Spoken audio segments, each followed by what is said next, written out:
अगर आपने व्रत रखा है तो एक बार इसको आपको बनाकर ज़रूर देखना चाहिए। आज हम जो कटलेट बनाने जा रहे हैं ये बहुत ही टेस्टी होते हैं और सबसे बड़ी बात कि हम इसको व्रत में खा सकते हैं।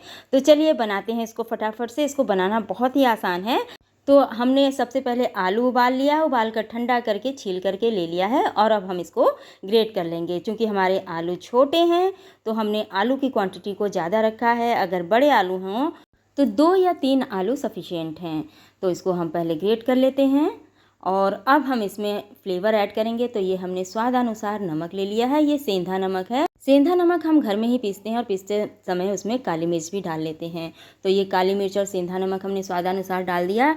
और यहाँ पर 2 चम्मच हमने ये कुट्टू का आटा इस्तेमाल किया है और ज़रूरत लगेगी तो हम और आटा इसमें मिला लेंगे। अपने तीखे के अनुसार हमने यहाँ पर हरी मिर्च को बारीक काट कर ले लिया है। हरा धनिया हो तो बहुत ही अच्छी बात है, बारीक काट कर ढेर सारा हरा धनिया मिला दीजिए इसमें। और बस देखिए इसका स्वाद गजब का आएगा। तो आटे को हमने बहुत अच्छी तरीके से नीट कर लिया है और इसको नीट करने में हमें 2 चम्मच और कुट्टू का आटा लगा था। कुट्टू का आटा डिपेंड करता है कि हमारे आलू में कितना मॉइस्चर है, तो उसके अनुसार हमें इसमें थोड़ा कम या ज़्यादा कुट्टू का आटा मिलाना पड़ता है।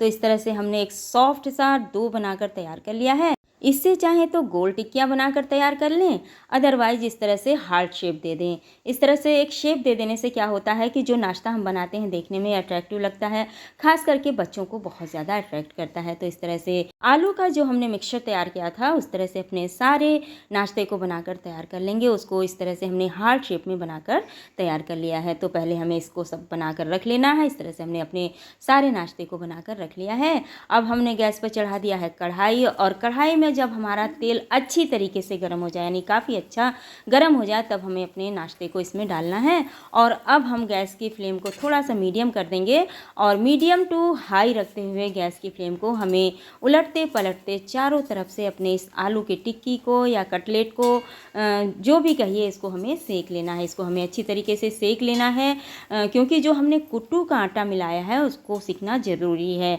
वैसे तो आलू है, आलू अपने आप में उबला हुआ है, उसको कुक करने की ज़्यादा ज़रूरत नहीं है, लेकिन कुट्टू के आटे का पकना ज़रूरी है। और ये कुट्टू का आटा बहुत ही जल्दी कुक हो जाता है। और देखिए कितने शानदार हमारे कटलेट बनकर तैयार हो गए हैं। तो इसी तरीके से हम अपने सारे कटलेट को बनाकर तैयार कर लेंगे। और ये जो कुट्टू का आटा होता है ये बहुत हेल्दी होता है। व्रत के अलावा भी हमें इसको खाना चाहिए क्योंकि ये फाइबर से भरपूर होता है। तो हमारे पाचन क्रिया को भी ये काफ़ी दुरुस्त रखता है। कभी आपने नोटिस किया है कि व्रत में हम काफ़ी तला भुना खाते हैं लेकिन कभी भी इंडाइजेशन नहीं होता है, सब कुछ अच्छे से डाइजेस्ट हो जाता है। तो ये जो हम व्रत में खाते हैं कुट्टू का आटा वगैरह, ये काफ़ी हेल्दी होता है और बहुत जल्दी ये डाइजेस्ट हो जाता है। कुट्टू का आटा हार्ट के लिए भी काफ़ी ज़्यादा अच्छा होता है।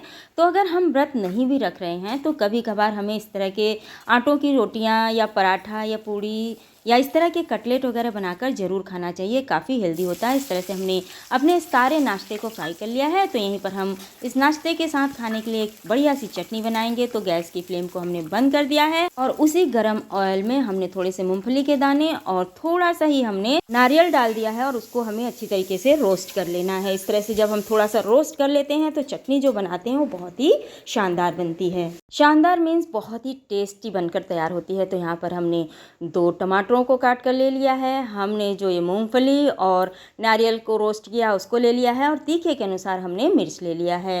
मिर्च हम थोड़ा ज़्यादा ही रखेंगे और हमने स्वादानुसार ये नमक मिला दिया है जो कि व्रत का नमक है और हमने पीस लिया है। इस तरह से हमारी ये बहुत ही शानदार और बहुत ही टेम्पटिंग चटनी बनकर तैयार हो गई है।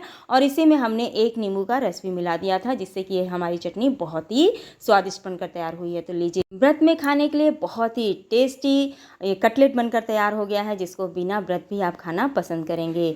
तो एक बार इस तरह से बनाकर ज़रूर देखें, ये बहुत ही स्वादिष्ट होती है और उससे भी बढ़कर ये बहुत ही हेल्दी होती है।